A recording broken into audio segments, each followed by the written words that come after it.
আসসালামু আলাইকুম। সবাই কেমন আছেন? আশা করি সবাই ভালো আছেন।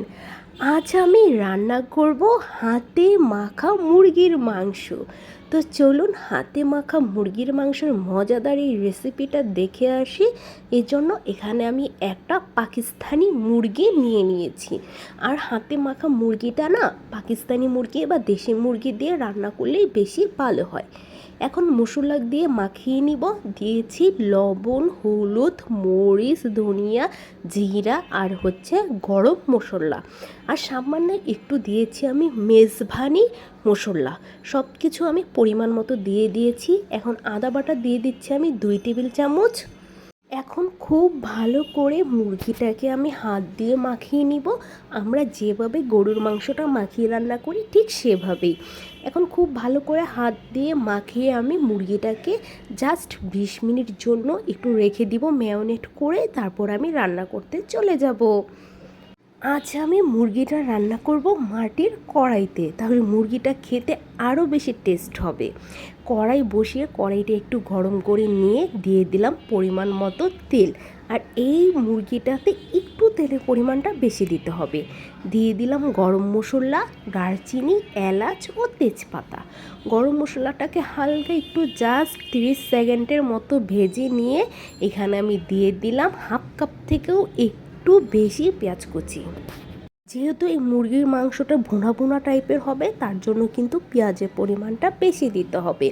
এখন পেঁয়াজটাকে খুব সুন্দর করে ভেজে নিতে হবে, সফট করে একটু লাল লাল করে পেঁয়াজটাকে ভেজে নিব। পেঁয়াজটা কিন্তু এখন লাল হয়ে গিয়েছে। আর বেশি লাল করার আগে আমি এখানে দিয়ে দিচ্ছি টমেটো আমি প্রায় একটা টমেটোকে পাতলা পাতলা করে কেটে দিয়ে দিয়েছি। এখন টমেটোটা পেঁয়াজের সাথে খুব সুন্দর করে ভেজে নেব। তাহলে টমেটোটা ঘোলে গ্রেভিটা কিন্তু একটু বেশি হবে, যেহেতু এটা ভুনা মুরগি হবে, তার জন্য টমেটোটাকে আমি একটু একদম নরম করে গ্রেভি করে নিলাম। এখন দিয়ে দেব মুরগির মাংসটা, যেটা ম্যারিনেট করে রেখে দিয়েছিলাম।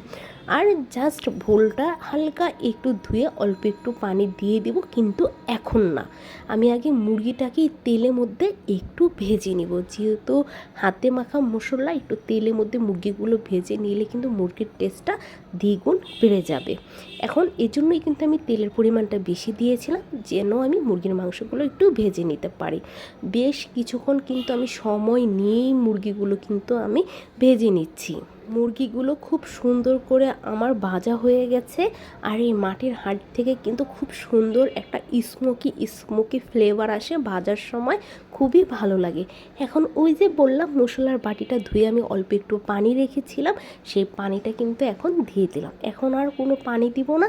এই মশলার পানি দিয়ে মুরগিটাকে খুব ভালো করে কষিয়ে নিব। আর এই মাখা মুরগিটা কিন্তু ভালো করে কষিয়ে রান্না করতে হবে, না হলে কিন্তু মশলার কাঁচা গন্ধ তরকারিতে আসবে। তাই অবশ্যই মুরগিটাকে খুব ভালো করে কষিয়ে কষিয়ে রান্না করতে হবে। আমি কিন্তু এখন খুব সুন্দর করে মুরগিটাকে কষাচ্ছি। বেশ কিছুক্ষণ সময় করে নিয়ে আমি মুরগিটাকে খুব সুন্দর করে কষিয়ে নিয়েছি। আর আপনারা দেখেই বুঝতে পারছেন আমার মুরগি কষানোটা কতটাই ভালো হয়েছে। এখন পানি দিয়ে দিব, মুরগিটা তো সিদ্ধ করতে হবে, তাই আমি পরিমাণ মতো পানি দিয়ে দিলাম। এই পানিটা দিয়ে আমি এখন খুব সুন্দর করে মুরগির মাংসটাকে সিদ্ধ করে নিব। আর এখন আমি মুরগির কলিজা যেটা ছিল সেটা এই পর্যায়ে দিয়ে দিলাম, কারণ কষানোর সময় যদি আমি মুরগির কলিজাগুলো দিয়ে দিতাম তাহলে তরকারির কালারটা এই কলিজার জন্য নষ্ট হয়ে যেত। তার জন্য আমি কলিজাটা সবার লাস্টে দিয়ে দিলাম। এখন খুব সুন্দর করে কিন্তু আমার মুরগির মাংসটা সিদ্ধ হয়ে গেছে। এর চেয়ে বেশি আর সিদ্ধ করার প্রয়োজন নাই। এখন আমি উপর দিয়ে টেলে নেওয়া ভাজা জিরে গুঁড়া দিয়ে দিলাম। রান্নাটা কিন্তু আমার এই পর্যায়ে রেডি। আর যেহেতু আমি মাটির কড়াইতে রান্না করেছি, এজন্য কিন্তু আমার রান্নার পরে কিন্তু পানিটা খুব সুন্দর শুকিয়ে আসবে। তার জন্য কিন্তু আপনারা যদি মাটির কড়াইতে রান্না করেন, একটু ঝোল থাকতে থাকতেই নামিয়ে নেবেন, নাহলে কিন্তু একেবারেই কোনো ঝোলই পাওয়া যাবে না।